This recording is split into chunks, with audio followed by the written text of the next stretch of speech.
Pues voy a seguir con la serie Seguros en Cristo.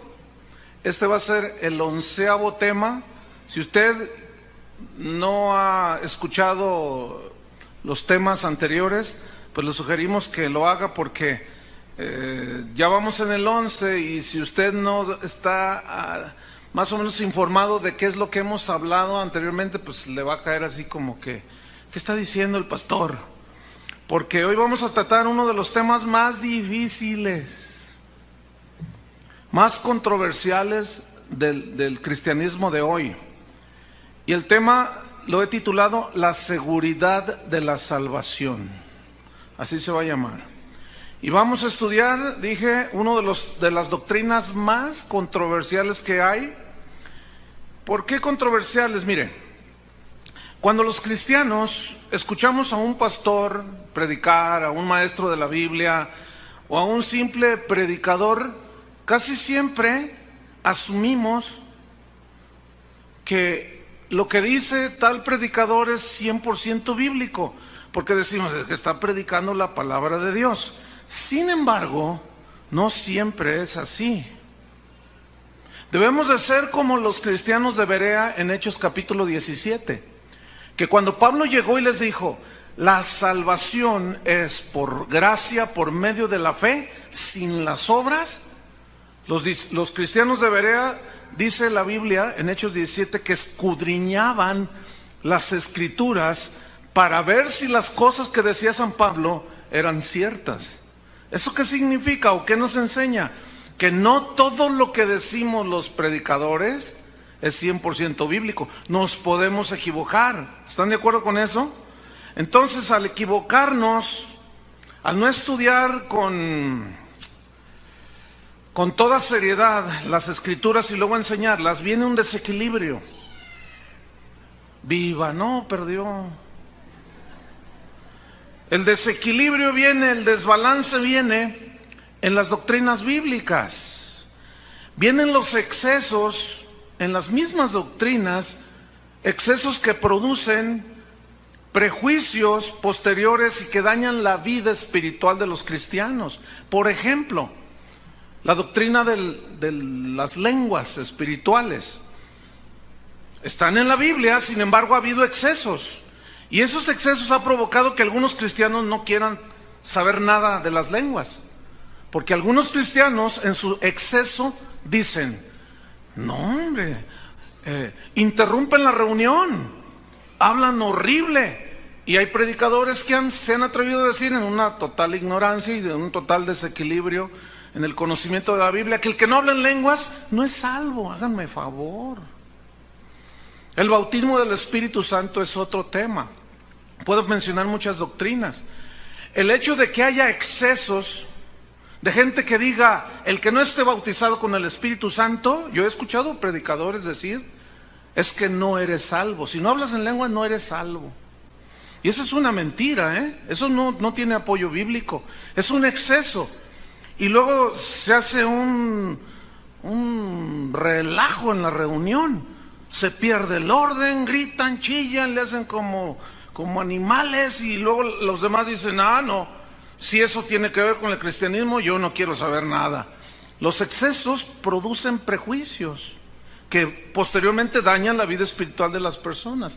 ¿Y qué me dice de la guerra espiritual, donde todo es demonio?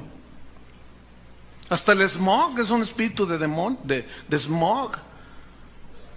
Lo que acaba de suceder con México es un espíritu de derrota que hay que atar y empieza una serie de situaciones que no tienen que ver nada con la Biblia.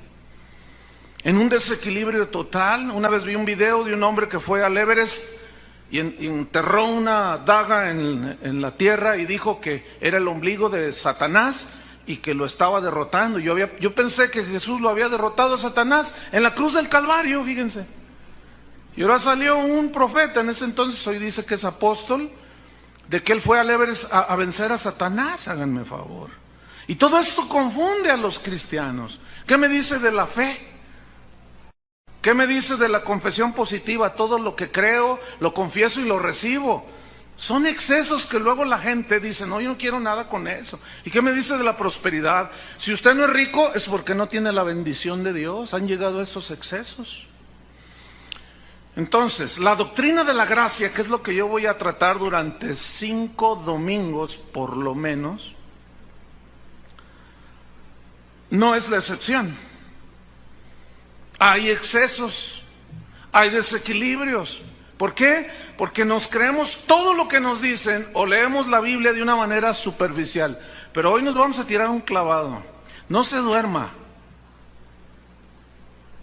Ponga mucha atención, ponga todos sus sentidos, porque aparte de que es una de las doctrinas fundamentales del cristianismo, es la columna vertebral del cristianismo.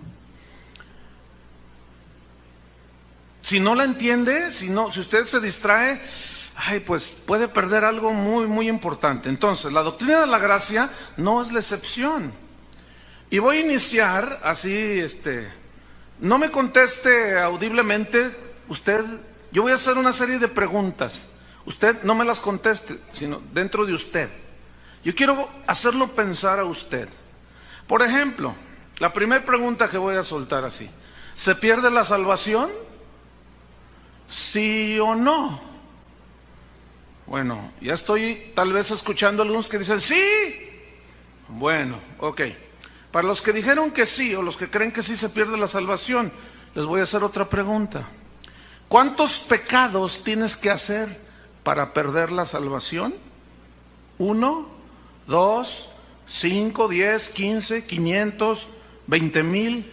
¿Cuántos? Otra pregunta para los que creen que la salvación se pierde. ¿Cómo obtenemos la salvación? ¿Por obras o por fe? Ahora sí respóndanme. ¿Por fe? Según Efesios 2, 8 y 9. Que somos salvos por gracia sois salvos por medio de la fe. Y esto no es de vosotros, sino es un don de Dios, no por obras, para que nadie se gloríe. Entonces, si obtenemos la salvación por fe, hago otra pregunta: ¿la vamos a poder preservar o guardar por obras? Bueno, piensen ustedes. Si no pudimos obtener la salvación por buenas obras, ¿podría alguien preservarla por buenas obras? A ver, ahí va otra vez. Si la salvación que hoy tienes no la pudiste ganar por medio de las obras, sino por fe, una vez que la tienes, ¿la puedes conservar por las buenas obras? Bueno, piensen.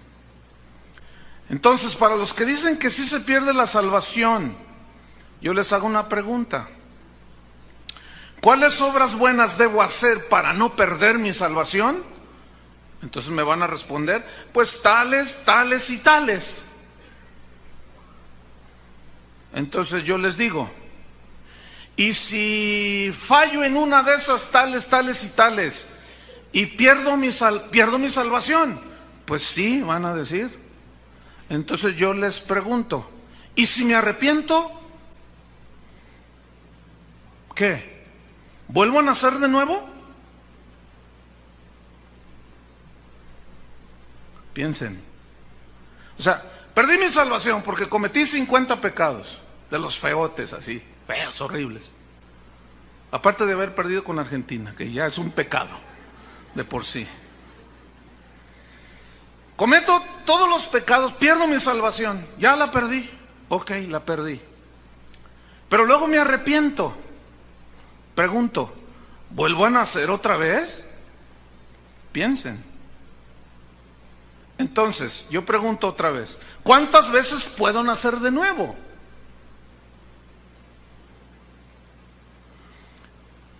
¿Cada vez que pierda mi salvación?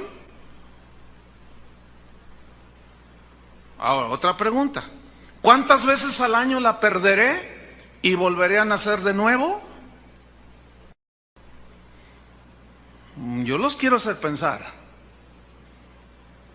Y algunos ya están. Yo sé que, mire, todas sus dudas no se le van a despejar en esta enseñanza. Va a tener que venir a por lo menos los 5 domingos siguientes, con una que otra pausa. Porque no puedo dar toda la enseñanza en una sola al respecto. Entonces, ¿cuántas veces al año Perderé mi salvación cada vez que peque y si me arrepiento, ¿cuántas veces tengo que volver a nacer? Escuche esto. El querer cuidar mi salvación por medio de buenas obras para no perderla ha llevado a miles de cristianos a vivir un cristianismo lleno de legalismo. ¿Qué es el legalismo? Un montón de reglas y añadiduras que hacemos para completar la obra de la salvación que Cristo hizo en la cruz del Calvario. Es decir, fe más bautismo, fe más circuncisión, fe más los santos, fe más irse de rodillas a Zapopan, fe más. Entonces entro en un legalismo, ¿sí? Les voy a demostrar en la Biblia esto. Pongan una señal, bueno, abran su Biblia primero, en Hechos 15. Hechos 15. Qué bueno que logré tener su atención porque están todos así. Qué bueno, gloria a Dios. Hechos capítulo 15, versículo 1. Aquí vamos a ver cómo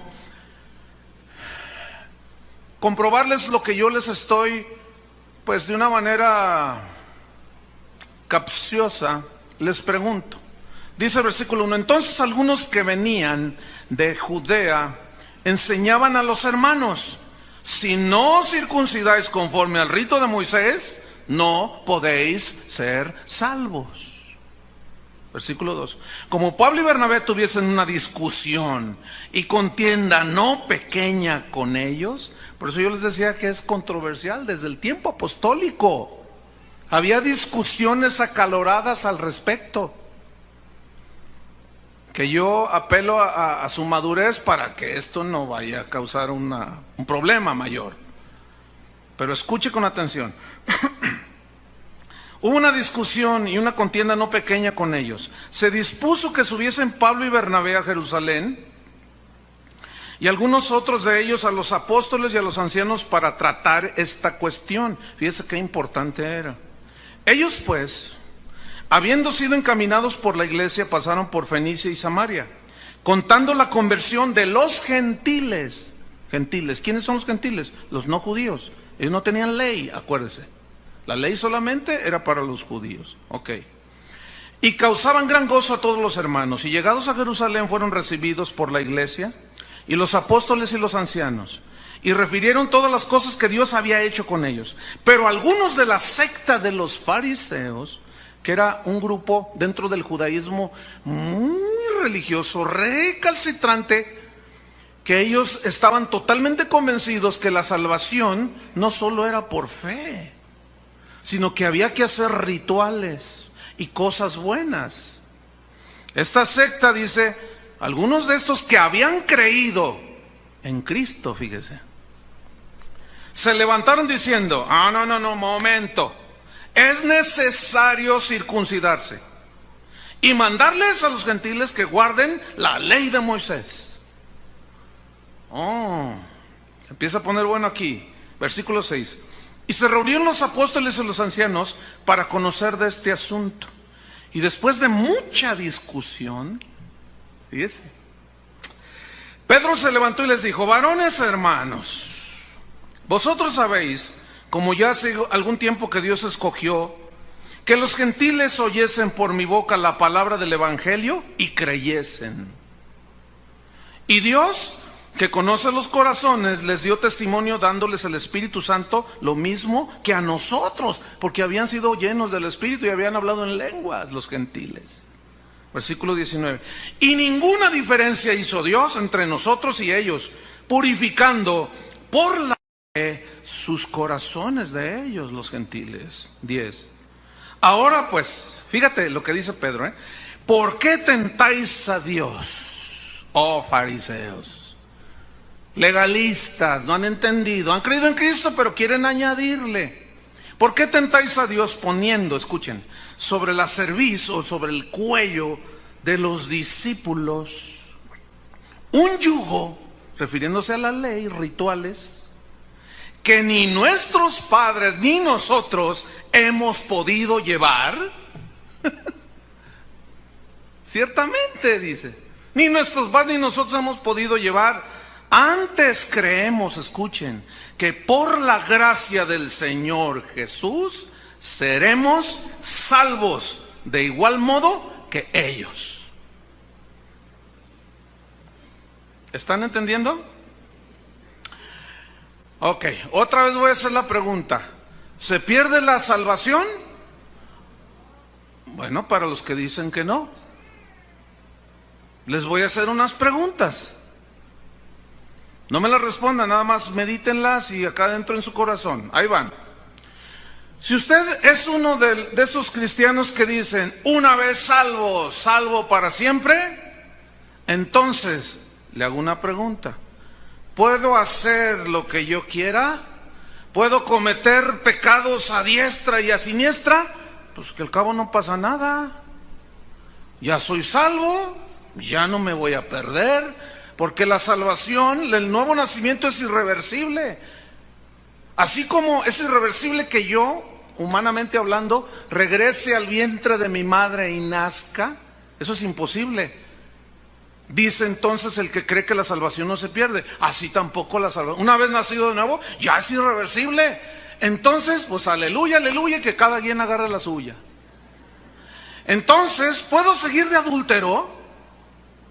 ¿De mentiroso? ¿Puedo seguir siendo un borracho? Ya no pasa nada.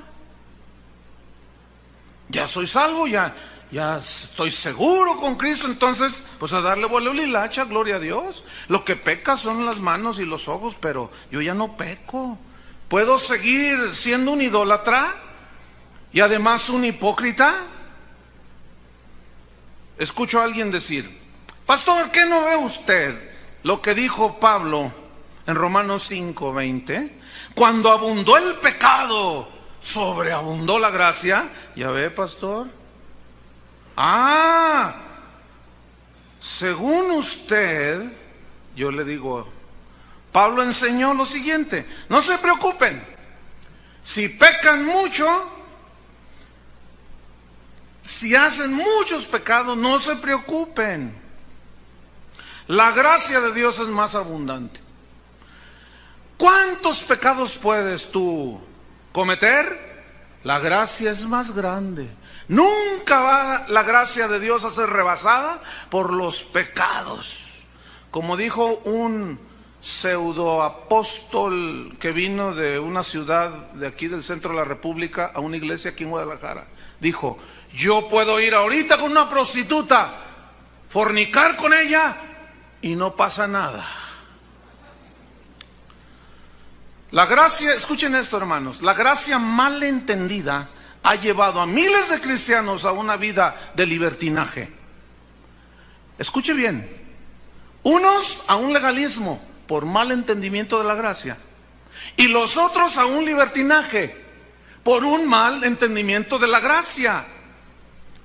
Estos dicen, se puede hacer todo, ya somos salvos. Yo conozco iglesias, y aquí hay 2, 3 en Guadalajara, hermano, que le dicen a sus jóvenes, pueden ir a un antro, bailen, tomen, nomás no se pasen, pueden hasta fumar incluso. Se dice de una iglesia que tiene hasta un salón de fumadores. Porque es que la gracia de Dios, ya somos salvos, ya podemos hacer todo lo que queramos. Y se juntan los hermanos en su célula G12 de oración y se ponen a tomar porque el pastor les da permiso. Y dicen, no, ya somos libres, dicen. ¿Qué dice la carta a Judas antes de Apocalipsis? Casi al final de la Biblia. Fíjese lo que dice Judas 3, versículo 4. No tiene capítulos, por eso es versículo 3 y 4. Escuche lo que dice aquí. Amados, por la gran solicitud que tenía de escribiros acerca de nuestra común salvación, me ha sido necesario, decía Judas el apóstol, Tadeo, no el otro traicionero, aunque por ahí, ahora vamos a poner en su lugar a Judas. Espérense, ya ven que lo querían resucitar como buena onda y que Jesús lo trató mal y los discípulos, lo vamos a poner en su lugar ahora. Dice, es necesario, que tenía que escribir acerca de nuestra común salvación, me ha sido necesario escribirles, exhortándoos que contendáis, que luchéis, que peleéis ardientemente por la fe que ha sido una vez dada a los santos. Aquí los santos son los creyentes, no San Pío y San Pillín, no. Aquí los santos son los creyentes. Versículo 4. Porque algunos, escuche bien, porque algunos hombres han entrado encubiertamente, los que desde antes habían sido destinados para esta condenación. Escuche, hombres impíos que convierten en libertinaje, ¿qué? La gracia de nuestro Dios. ¿Ve? Unos convirtieron la gracia en un legalismo y otros en un libertinaje. Los que afirman y defienden el libertinaje, yo les pregunto, ¿verdaderamente has nacido de nuevo? Es una buena pregunta. Porque uno que es verdaderamente nacido de nuevo, no dice, ya fui librado del pecado para hacer lo que me da mi gadarena gana. Como el gadareno, ahí todo esclavo del demonio. Uno que es nacido de nuevo no razona de esa manera. Por eso yo les pregunto a los libertinos, ¿has nacido realmente de nuevo? Continúo. ¿Fuiste librado del pecado para seguir en él? Entonces Jesús, pregunto, ¿es un solapador del pecado? Murió en la cruz por ti para librarte de la esclavitud del pecado. Eres libre para hacer lo que te da tu gana. Piensen, ¿será así? Pregunto, ¿es la gracia entonces licencia para pecar?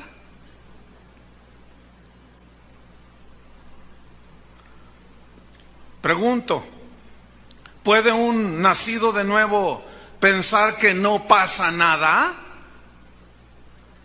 cuando sigue viviendo la vida de pecado? ¿Y dónde deja Primera de Juan capítulo 3? Ahí donde se quedó en Judas. Está Tercera de Juan, Segunda y Primera. ¿Y dónde dejó Primera de Juan capítulo 3 versículo 5? Escuchen los libertinos. Y sabéis que el Cristo apareció para quitar nuestros pecados, y no hay pecado en él. Todo aquel que permanece en él no peca. Todo aquel que peca no le ha visto ni le ha conocido. Hijitos, nadie os engañe. El que hace justicia es justo como él es justo. El que practica el pecado es del diablo. ¿Y dónde quedó la gracia? Y a toda costa los libertinos quieren justificar su doble vida. El que practica el pecado es del diablo. Y esta palabra ya la hemos estudiado mucho en los anteriores temas, de los 10 anteriores, que significa fabricar. En la palabra griega original significa como fabricar uno tras otro el pecado. ¿Sí? El que practica el pecado es del diablo, porque el diablo peca desde el principio. Para esto apareció el Hijo de Dios, para deshacer las obras del diablo. Todo aquel que es nacido de Dios no practica el pecado. Otra vez, todo el que es nacido de Dios no practica el pecado. Ahora, a los nacidos de Dios les pregunto, ¿siguen siendo practicantes del pecado? Díganme, ¿sí o no? ¿Pero pecan? Bien, ustedes están entendiendo. Y entonces, ¿cómo es eso? A ver, bueno, los que no han oído los 10 pasados temas, pues no me puedo regresar. Así es que a ver cómo le hacen. ¿Se van a quedar hechos un lío acá en la cabeza? O no sé qué va a pasar. Yo no voy a repetir otra vez los otros 10 temas. Entonces, viene aquí una pregunta. ¿Cuál es el balance y el equilibrio en la doctrina de la gracia? A fin de cuentas, eso es lo que nos interesa ahora, ¿no es cierto? Y eso es lo que durante mínimo 5 sesiones que vengan adelante, yo voy a tratar este punto. Le va a venir un entendimiento, hermano. Y usted se va a dar cuenta perfectamente de lo que significa la doctrina de la gracia. Entonces la pregunta otra vez, ¿se pierde o no se pierde la salvación? Ahí está la pregunta. Primeramente quiero tocar los argumentos bíblicos, y esto lo voy a poner entre comillas, que esgrimen los que dicen que la salvación sí se pierde. Porque cuando yo dije, ¿se pierde la salvación? Y algunos dijeron, no, y otros dijeron, sí. Los que dijeron sí, inmediatamente se fueron a los versículos que vamos a estudiar. Hoy nada más vamos a estudiar 3 versículos, pero nos vamos a echar un clavado, porque son los típicos. Son los que luego, pero es que la Biblia dice en Hebreos esto, y Filipenses dice esto. Entonces vamos a ver Hebreos capítulo 6. Uno de los pasajes en las Escrituras que si los leemos sacándolos del contexto, otra vez ese asunto, dicen lo que usted dice que cree. Hebreos capítulo 6, versículo 4 al 6. Inmediatamente dicen, entonces ¿qué con Hebreos 6:4? Ok, vamos a estudiar Hebreos 6:4. ¿Ya lo tienen? Búsquelo allí, me voy a esperar que lo tenga. ¿Ya? Para que no le digan que no le cuentan. Aquí los discípulos de Berea, que no le crean nada a ese Chuy Olivares que diario los meten rollos. ¿Ya? Ok.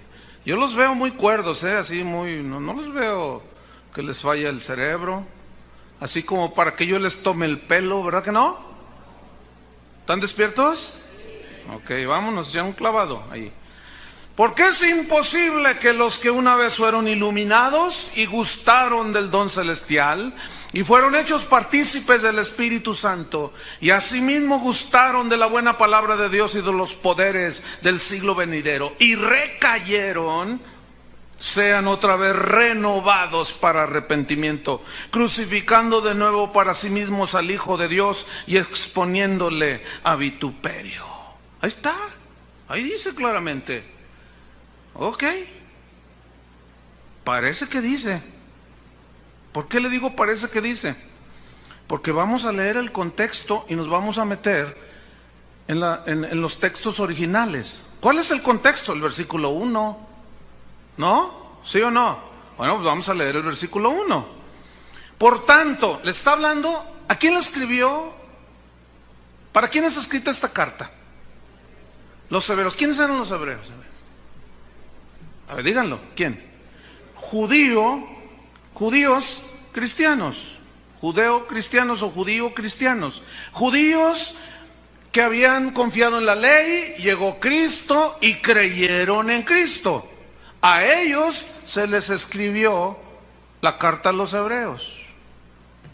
Ok, vamos al versículo 1. Por tanto, dice, dejando ya los rudimentos de la doctrina de Cristo. ¿Qué son rudimentos de la doctrina de Cristo? Las enseñanzas básicas del Evangelio de Cristo. Esos son los rudimentos de Cristo, de la doctrina. Dejémoslos ya, dice. Ya, vamos a dejarlos ahí. Vamos adelante a la perfección. La perfección significa madurez. Vamos a la madurez. No echando otra vez el fundamento del arrepentimiento o la doctrina de arrepentimiento, la enseñanza de lo que significa todo, de las obras muertas, de la fe en Dios, no, de la doctrina de bautismo, no, esos son fundamentos, son rudimentos del Evangelio, de la imposición de las manos, de la resurrección de los muertos y del juicio eterno. Y esto haremos, ¿qué? Si Dios en verdad lo permite, esto haremos, ¿qué? Dejando ya los rudimentos de la doctrina de Cristo. Es decir, una vez que tú ya eres cristiano, que te has arrepentido, que tienes fe, que te has bautizado, ¿para qué seguir enseñándote eso? Dice, no. Vamos, decía el escritor de Hebreos, vamos a la perfección, vamos a la madurez. Ya no se queden ahí. Y es cuando dice el versículo 4, porque es imposible, ya no hay manera de hacer nada que los que una vez fueron iluminados, digan todos iluminados, escuche bien, anoten los que tengan que anotar, iluminados, del griego fortizo. ¿Qué significa fortizo? Que se tradujo por iluminados. Significa, perdón, exponer a la luz. En este caso, a la luz del Evangelio. Iluminados significa gente que ha sido expuesta a la luz del Evangelio. Fortizo significa aclarar por medio de la exposición de las Escrituras. Significa alumbrar por medio de la exposición de las Escrituras. Lámpara es a mis pies tu palabra y lumbrera a mi camino. Ok, es decir, escúcheme bien, es imposible que a los que se les ha explicado el Evangelio, a los que se les ha aclarado, a los que se les ha alumbrado por medio de la predicación del Evangelio, eso se refiere a los iluminados, y recayeron, digan todos recayeron. Fíjese, aquí vamos a notar varias cosas. Número 1, que iluminados, fortizo, no significa salvados. ¿No? Ahorita lo voy a aclarar más. Por ejemplo, ¿qué estoy haciendo yo ahorita en este momento? A través de las Escrituras. ¿Ah? Le estoy aclarando. Le estoy exponiendo a la luz del Evangelio. Ahora, ¿eso significa que al ser iluminados ya son salvos automáticamente? No, entonces escuchen, fortizo no implica salvación.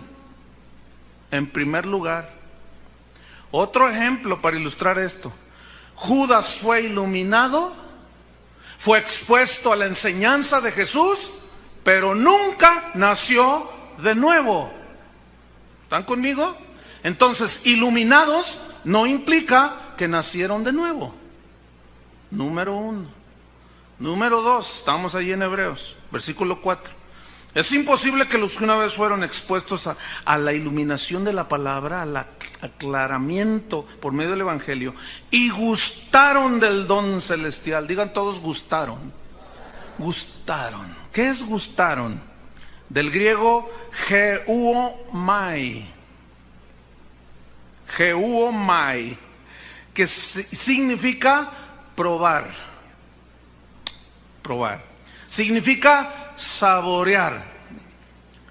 También significa experimentar en carne propia. Ahora, escuchen bien. Geuomai, gustar, probar, saborear, experimentar, tampoco implica salvación, ni nuevo nacimiento. Un ejemplo, o 2 ejemplos en la Biblia. ¿Se acuerda de los 10 leprosos que llegaron ante Jesús? Y de lejos le dijeron: Señor, ¿qué quiere? Que seamos sanos de la lepra. Bueno, vayan y preséntense al sacerdote. Y mientras iban, los 10 fueron limpios de la lepra, sanados, experimentaron sanidad, experimentaron algo milagroso.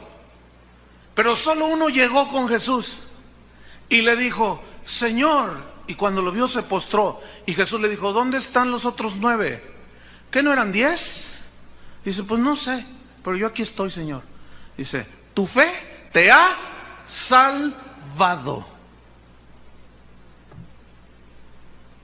Gustar no implica salvación. ¿Estamos o no estamos? Judas gustó de la última cena. ¿Sí o no? Él probó. Él mismo fue enviado con los otros 11 discípulos. Después con 70 discípulos. Y él vio, gustó, probó y experimentó el don celestial. ¿Qué es el don celestial? El poder de Dios, hermanos. Pero Judas nunca fue salvo. 9 leprosos nunca fueron salvos. Es como esto, hermano. Usted ahorita en este momento puede gustar de un milagro, puede gustar de la presencia de Dios y no ser salvo. ¿Sí o no? Entonces, gustaron del don celestial no significa salvación.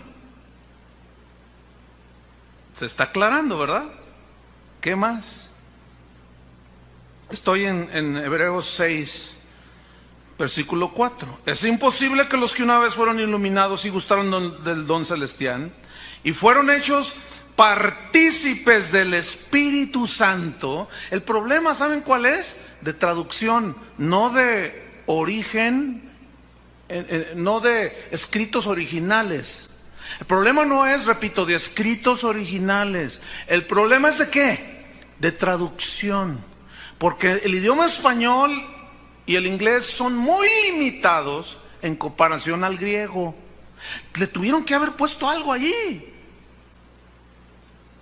Y como es limitado nuestro idioma, en este caso español, le pusieron partícipes del Espíritu Santo. Y nosotros implicamos que fueron salvos. Pero no, fíjese. ¿Qué significa partícipes? Que fueron partícipes del Espíritu Santo. Digan todos partícipes. Del griego, metojos. Sí, como manojos, pero no son. Metojos.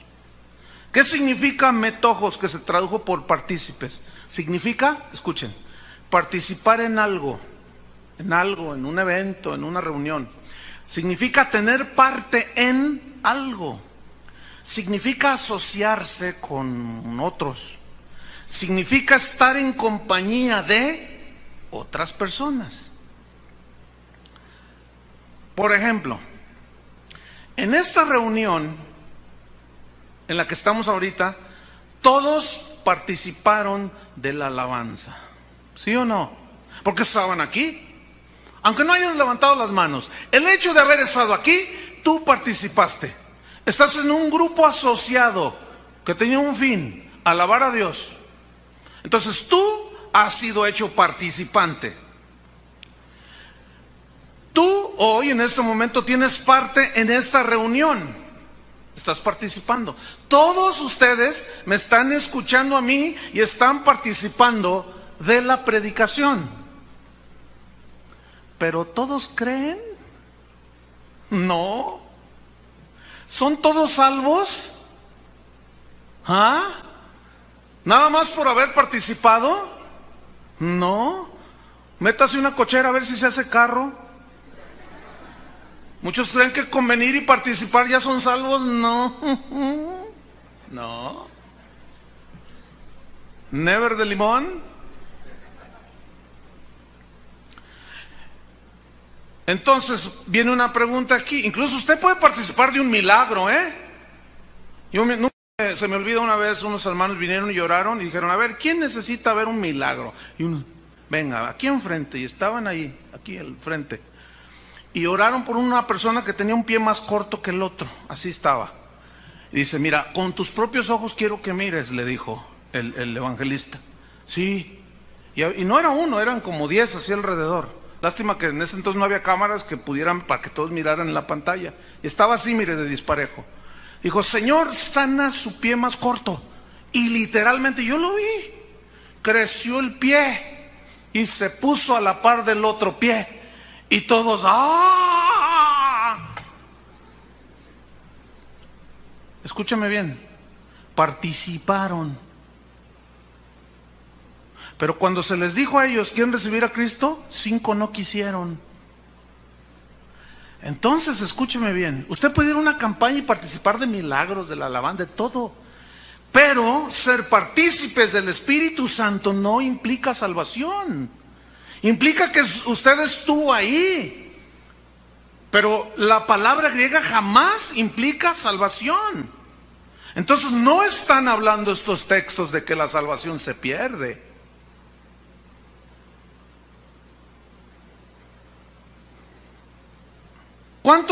Otra pregunta, ¿cuántos participaron del ministerio de Cristo cuando Él estuvo aquí en la tierra?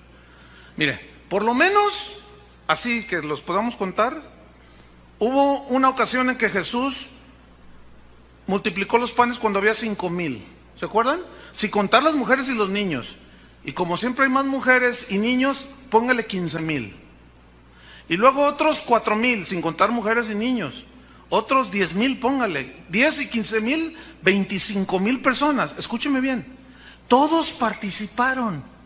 ¿Sí o no? Comieron del pescado multiplicado. Comieron del pan multiplicado. Vieron el milagro de Cristo. Pregunta, ¿todos se salvaron? No. La mayoría de ellos fueron los que gritaron: crucifícalo, crucifícalo, crucifíquenlo. Suelten a Barrabás, crucifiquen a Jesús. El hecho de participar no lo hace salvo automático. ¿Está usted entendiendo? Porque muchos piensan que, pues yo estuve ahí. ¿Y? Usted participó. Pero ¿dónde? Mire, yo sé, mientras yo estoy hablando, ¿quién sabe dónde estará su mente ahorita? En la derrota de México. Pero fue honrosa. Jugamos bien. ¿Dónde está su mente ahorita? Está aquí, pero... Vamos otra vez a Hebreos 6. Porque es imposible que los que una vez fueron iluminados y gustaron del don celestial y fueron hechos partícipes del Espíritu Santo y asimismo gustaron de la buena palabra de Dios. Otra vez gustaron, es geumai. Probaron, saborearon, experimentaron ¿qué? La buena palabra de Dios. Participaron como usted está gustando ahorita, me estoy explicando, como usted está participando ahorita. Pero eso no garantiza salvación, porque no está hablando de salvación. ¿Estamos? Ok, vamos bien. Versículo 5, la segunda parte del versículo. Asimismo gustaron de la buena palabra de Dios y de los poderes del siglo venidero. Digan todos poderes. Fíjese, gustaron de la buena palabra de Dios, de la exposición de la palabra de Dios. Participaron, vieron milagros y a lo mejor hasta fueron sanados. ¿Sí? Y ellos gustaron de los poderes. Esta palabra poderes viene del griego dunamis, que significa poder milagroso. Dunamis, poderes del siglo venidero, también significa experimentar milagros. ¿Cuánta gente ha experimentado milagros y no han sido salvos? Un montón. ¿Sí o no? ¿Estamos entendiendo? Algunos están así que no saben ni qué rollo, pero pues no puedo hacer nada. Porque necesitan haber escuchado las 11 anteriores para llegar hasta donde estamos llegando ahora. Fíjense dónde empezamos. Salvos por fe, nuevo nacimiento, ¿se acuerda? Entonces, a esto se refiere Jesús. Los que probaron, gustaron los poderes, la buena palabra de Dios, los poderes del siglo venidero, milagros. A esto se refiere Jesús. Se refiere Jesús a aquellos a quienes les dijo, aquellos que hicieron milagros, aquellos que hicieron sanidades y aún exorcismos en su nombre. ¿Se acuerda que les dijo, nunca los conocí? A eso se refiere estos. Gustaron, probaron. Es más, hasta dijeron, híjole, pues esto está tremendo. En el nombre de Jesús es sano, y se sanaba la gente. Señor, Señor, en aquel día dijo Jesús, muchos me dirán, Señor, Señor, en tu nombre echamos fuera demonios, sanamos enfermos, pero hicimos esto, aquello, el otro. Y yo les diré, nunca los conocí, apartaos de mí. ¿Por qué dice nunca los conocí? Dice la Biblia que el Señor conoce a los que son suyos. ¿Sabe por qué Jesús dijo, nunca, les diré, nunca los conocí? Porque nunca nacieron de nuevo. porque nunca tuvieron comunión con Cristo, nunca se acercaron al trono de la gracia por medio del arrepentimiento, nunca se convirtieron a Jesucristo. ¿Está entendiendo?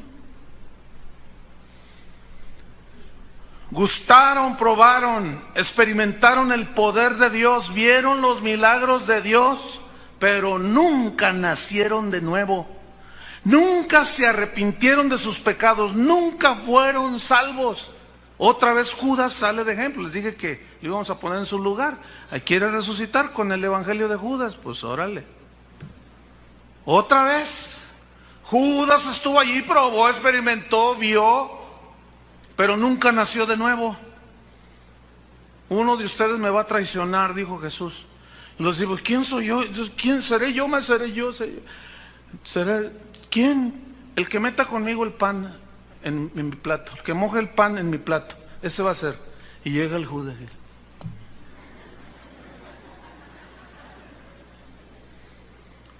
Escúcheme bien. Judas comió del pan no quebrantado. ¿Qué simbolizaba el pan? El cuerpo de Cristo sacrificado, ¿no es cierto? Los discípulos, habiendo tomado el pan y habiéndolo partido, les dio y dijo, toman, coman. Ellos participaron del sacrificio de Cristo. Judas no. Dice que cuando hizo eso, enseguida Satanás entró en Judas y le dijo, lo que has de hacer, hazlo ya.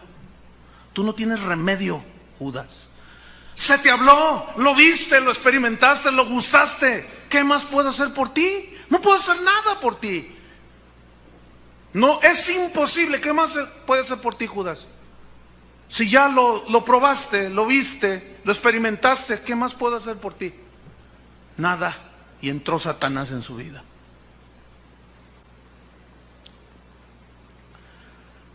Los que gustaron de la buena palabra de Dios y de los poderes del siglo venidero, versículo 6, y recayeron, digan todos, recayeron, del griego parapipto, así, suena raro, pero así es.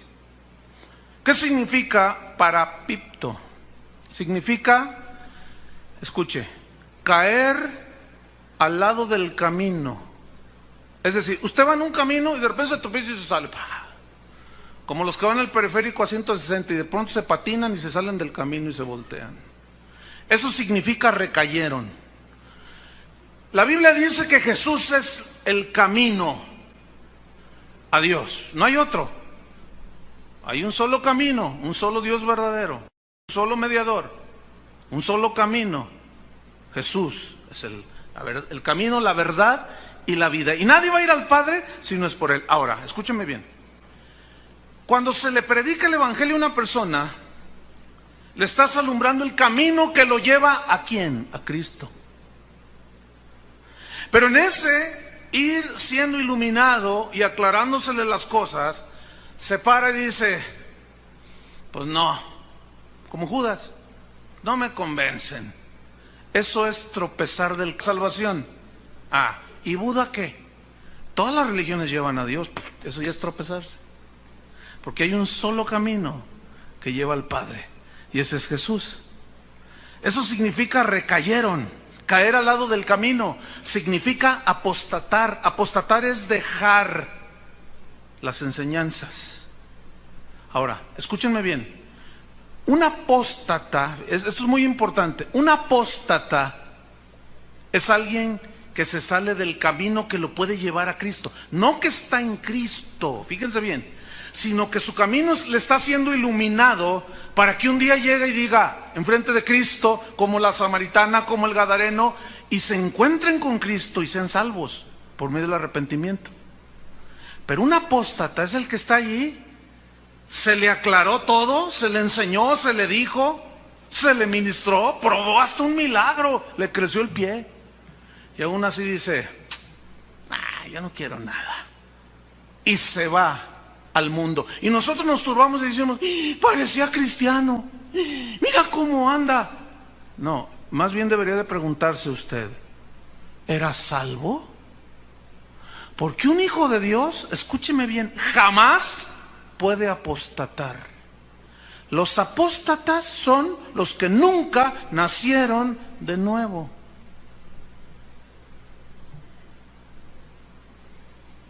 Y ahí está un cristiano que tiene 10 años caminando con Cristo, entre comillas. Y de pronto llega un momento que dice, en realidad a mí Cristo no me importa nada.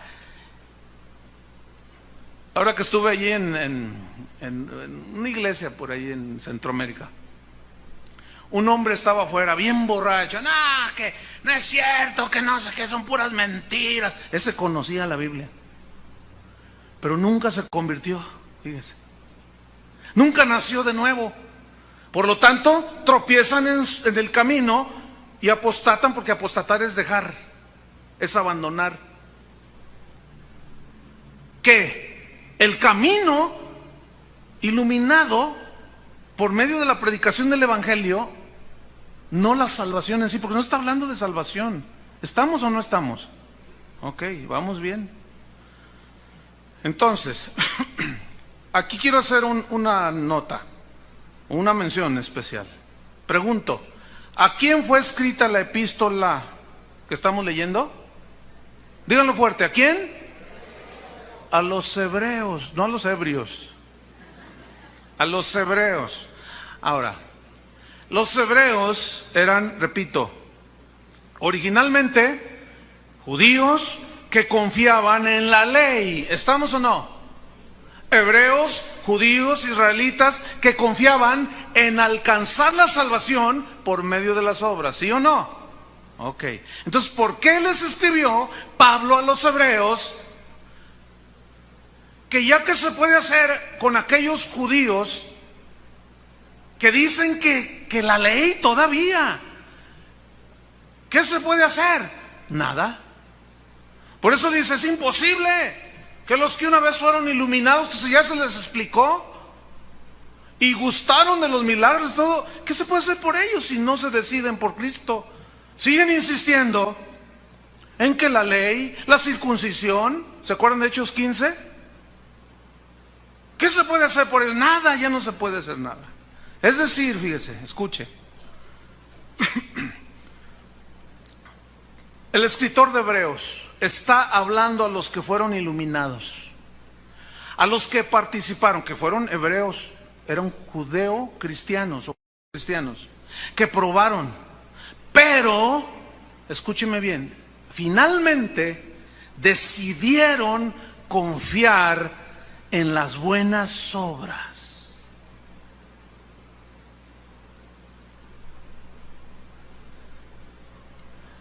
El escritor a los hebreos, otra vez, les está hablando a los que fueron iluminados. Es imposible, ya no se puede hacer nada por ellos.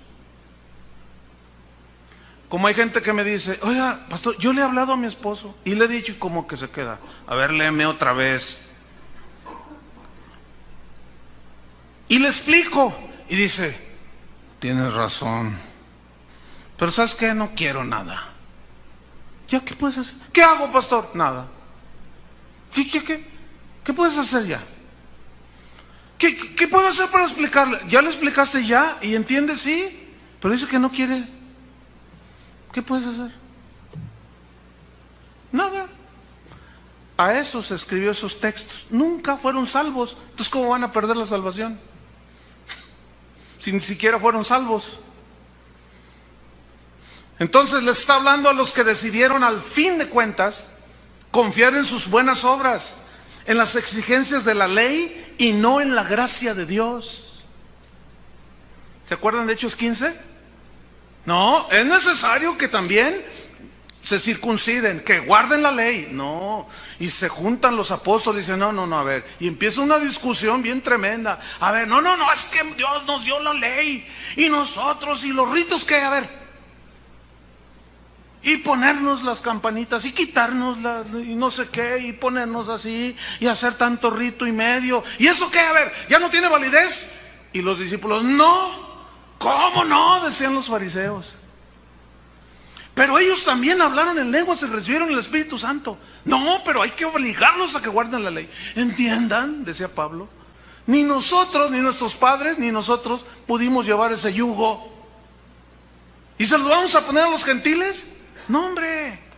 Antes sabemos que por la gracia de nuestro Señor Jesucristo seremos salvos lo mismo que ellos.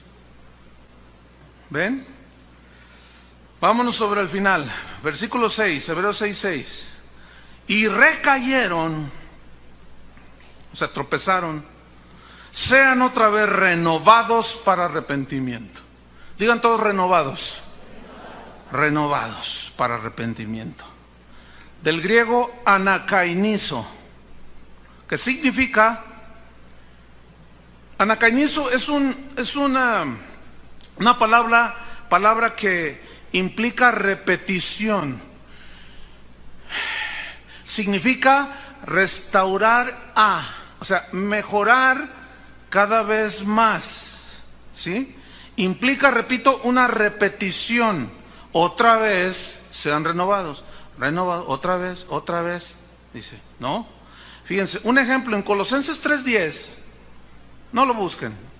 Dice allí Pablo, refiriéndose al hombre exterior que se va desgastando, pero luego habla del hombre interior que se va renovando día tras día, y es la misma palabra, anakainizo. O sea, que se va renovando, no nace de nuevo cada rato, No. Se nace una sola vez de nuevo, ¿estamos? Pero renovando, ¿sí? Es una transformación constante de la forma de pensar. Entonces dice,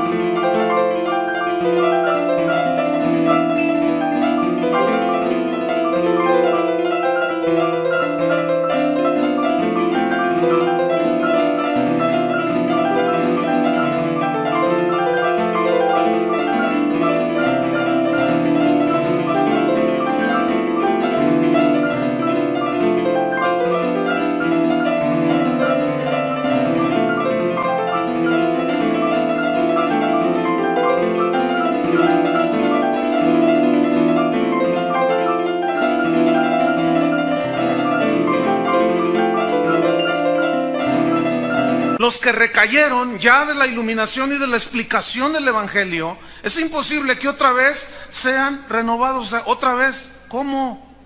Pues ni siquiera se han convertido. ¿Cómo? Esto es ilógico totalmente.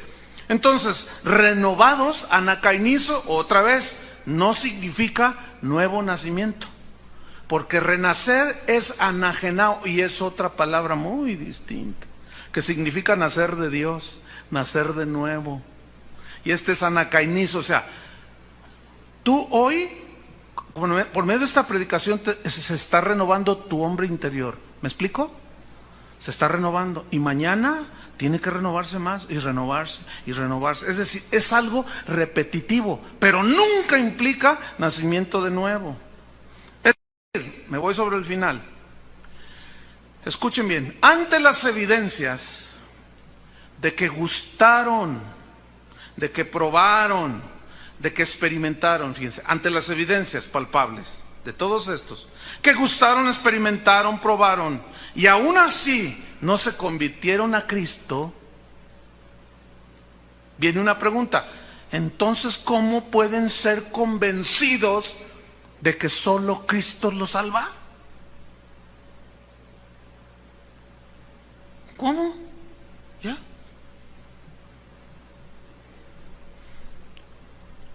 ¿Cómo quedó México, pastor? Perdió 2-1. No lo creo. ¿A mí qué? Es que no puede ser. Pero sí fue. O sea, ante las evidencias, ¿quién puede decir que no? Perdimos. Y tienes que aceptar la realidad. Entonces, ante las evidencias de que se les habló, oyeron, vieron, gustaron, probaron,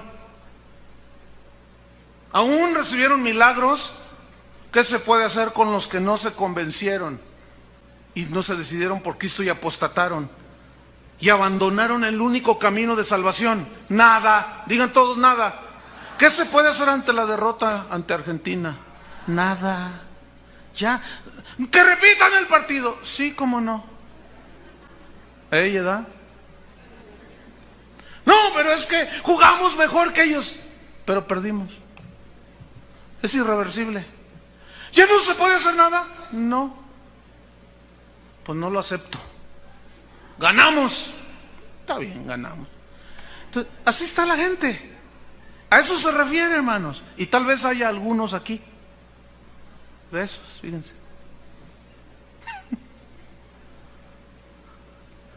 Que vienen y piensan que nada más por venir ya están bien con Dios. Never de limón otra vez. Tienes que nacer de nuevo. Si no, no puedes ver el reino de Dios, es imposible.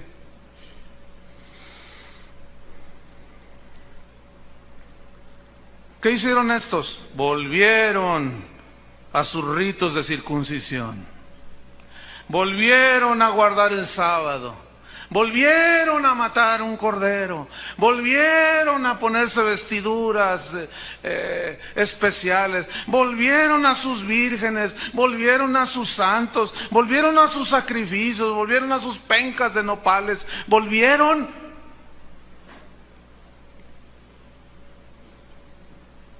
Finalmente en el versículo 6 dice, la última parte del texto: y recayeron, sean otra vez renovados para arrepentimiento, crucificando de nuevo para sí mismos al Hijo de Dios y exponiéndole a vituperio. Crucificando de nuevo, crucificando, anastauro del griego, significa volver a sacrificar. O sea, eso que hizo en la cruz, no fue suficiente. Hay que, y los santos, y la Virgen, y la circuncisión, y las mandas, y es que ya fue hecho todo, ya se completó el sacrificio en la cruz. No, entonces ¿quieres que se vuelva a crucificar? O sea, otra vez quieres que se crucifique Cristo. Porque ni los santos, ni las vírgenes, ni ningún sacrificio jamás podrá hacer lo que Cristo hizo. ¿Quién fue el que murió en la cruz? El Hijo de Dios. Ningún hombre, ninguna mujer. Crucificando otra vez a Cristo. Si no te son suficientes todas las pruebas a las que te has expuesto por medio del Evangelio, lo que dice la Biblia, aún tú mismo, acuérdate, oren por mi abuelita que se está muriendo, y oramos, hicimos una petición allí, y tú misma dijiste, voy a, si la sana, ahora sí, voy y públicamente les digo, Cristo está vivo, y sanó a tu abuela, acuérdate. Y una vez que la sanó, dijiste, sí, pero no.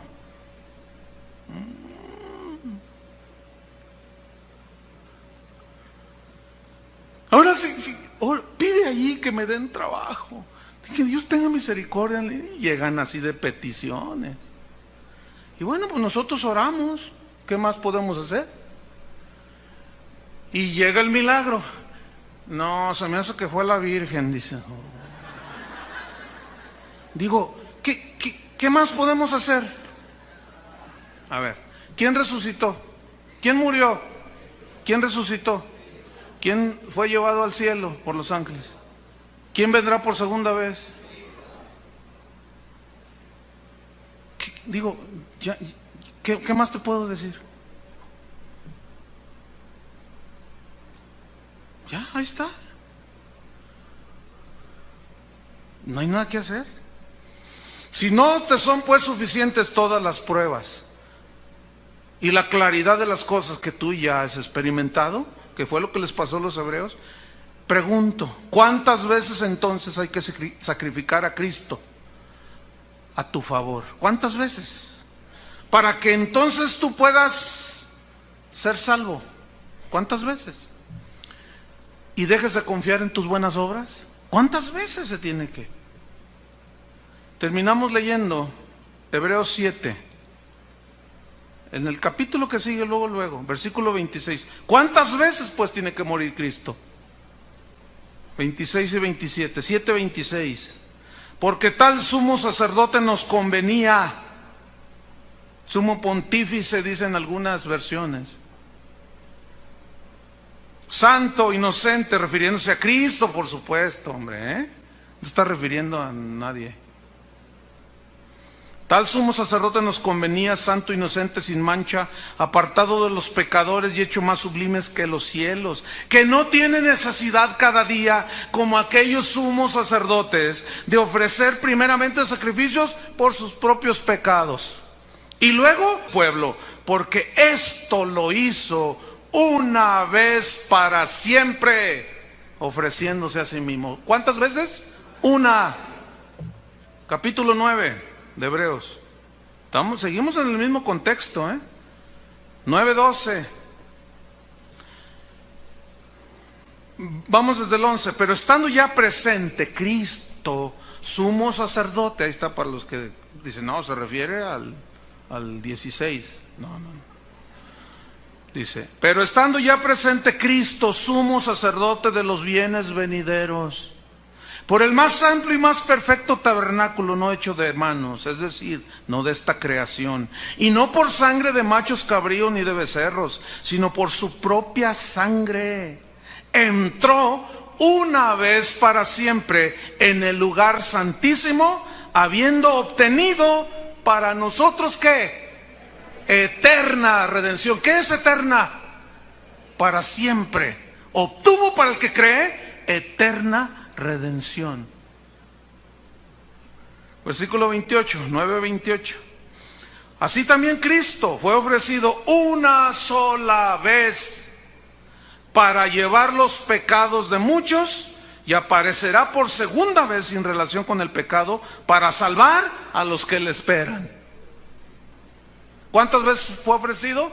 Una sola vez. Y finalmente, Hebreos 10. Estamos en la misma epístola, en el mismo contexto. Versículo 10, 10 dice, en esa voluntad somos santificados mediante la ofrenda del cuerpo de Jesucristo, hecha una vez para siempre.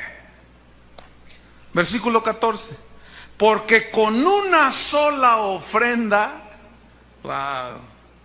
hizo perfectos para siempre, ¿a quiénes? A los santificados. ¿Quiénes son los santificados? Los que han creído. ¿Por qué santificados?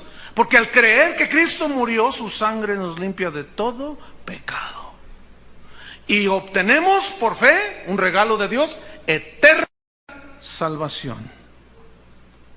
Conclusión. Estos escritos que acabamos de estudiar fueron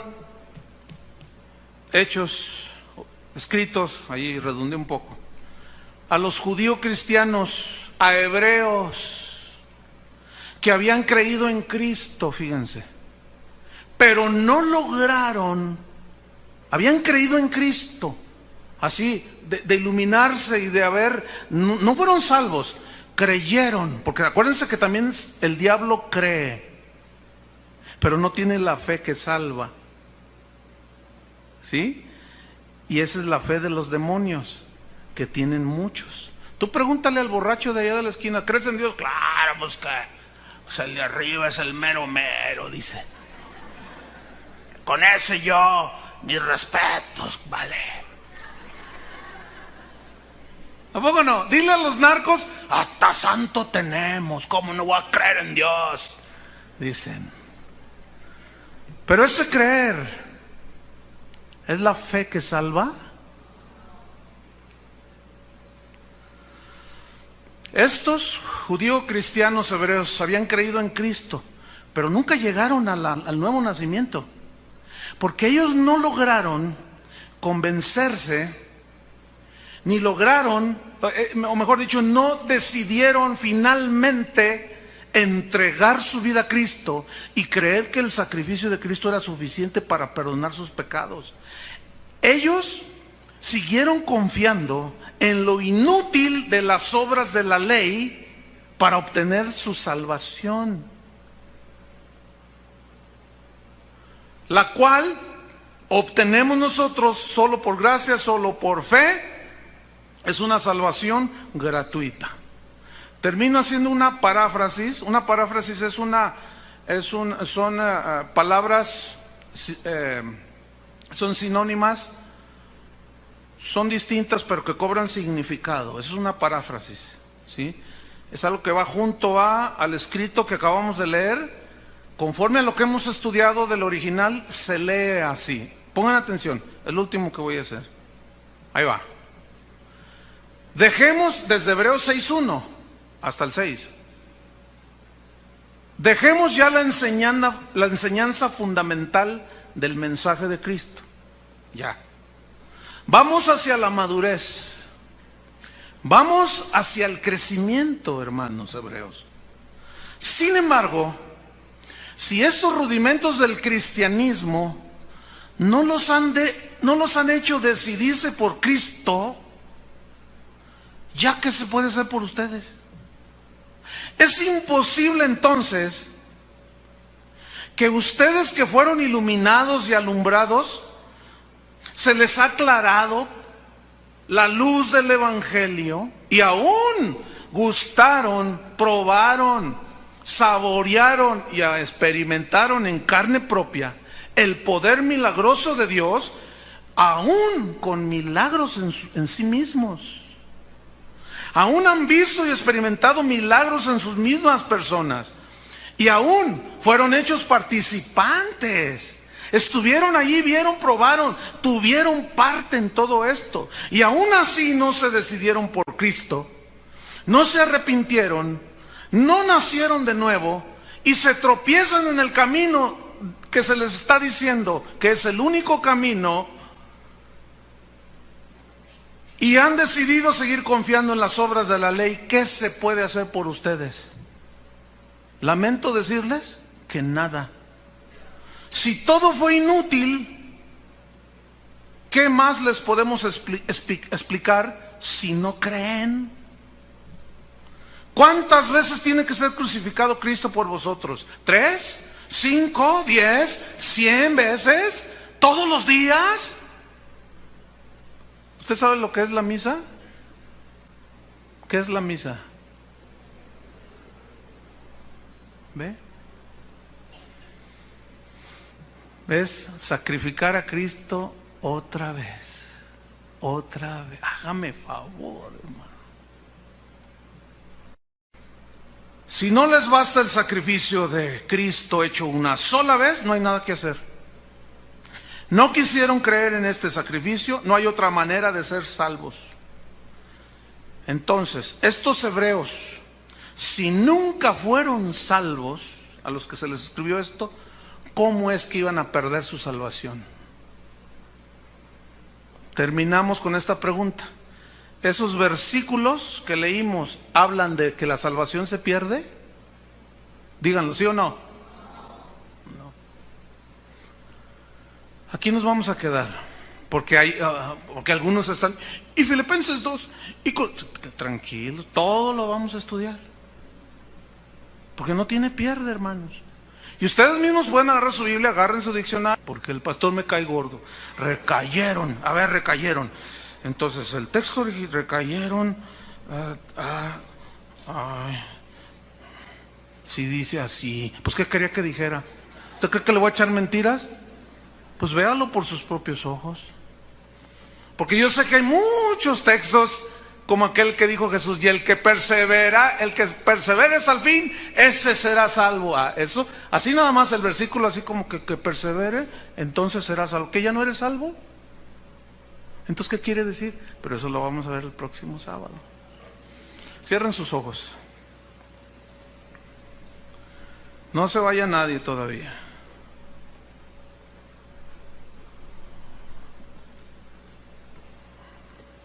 Espérense 5 minutos.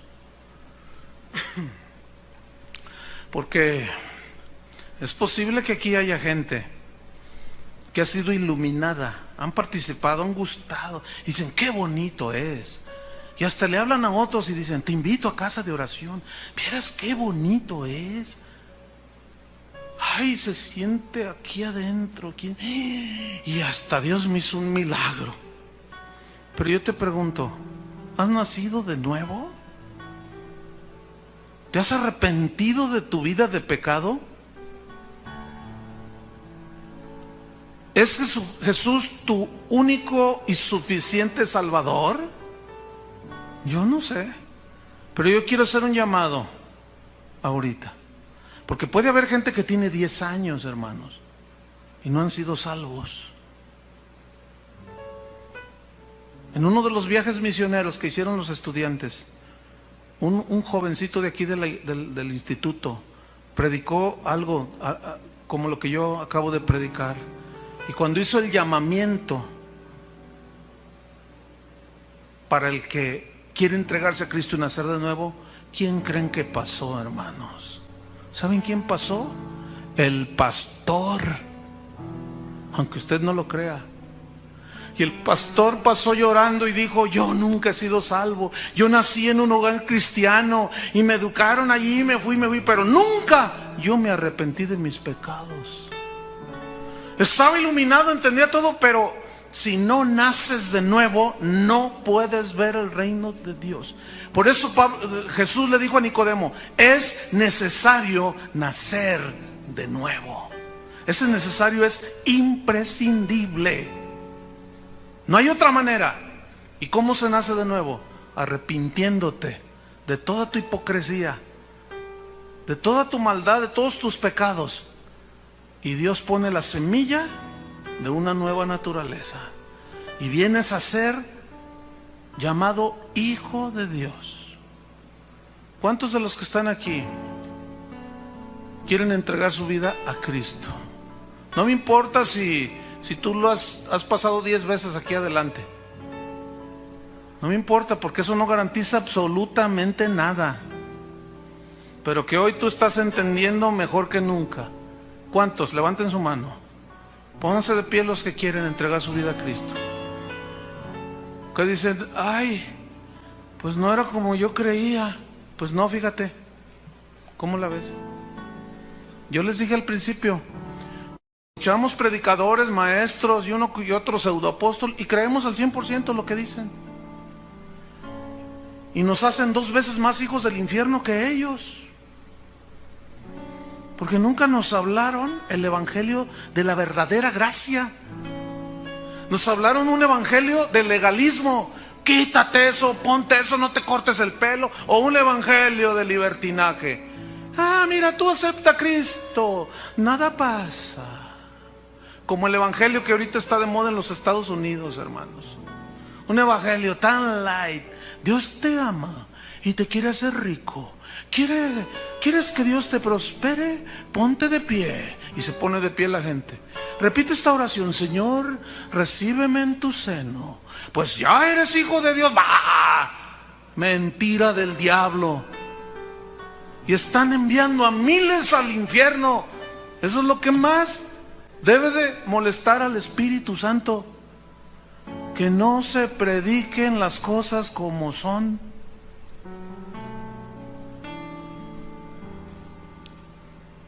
Levanta tus manos, tú que estás de pie, con toda sinceridad, porque yo no puedo hacer nada por ti. Eso es algo tuyo, tú y Dios. Es algo totalmente personal. Dios ve tu corazón. Yo no puedo hacer nada. Yo nada más te puedo explicar para que seas iluminado, pero ya tú decides. Si te pares nada más por la emoción y al salir de aquí tú sigues igual que antes, no pasó nada. Algo tiene que pasar. Cuando una persona nace de nuevo, su vida ya no es la misma, hermanos. Dile esta oración al Señor: Señor Jesús, hoy más que nunca quiero ser sincero contigo. No estoy seguro si soy tu hijo, Señor. Yo leo la Biblia, he escuchado tantas cosas, pero ¿realmente soy nacido de nuevo? Yo quiero estar seguro, Señor. La única manera en que tú puedes estar seguro es diciéndole al Señor de corazón: Señor, dile, Señor, me arrepiento de todos mis pecados. reconozco que tú moriste en la cruz por mis pecados. Yo no puedo hacer buenas obras para ganarme la salvación. Este es un regalo gratuito y yo lo recibo por gracia, por medio de la fe.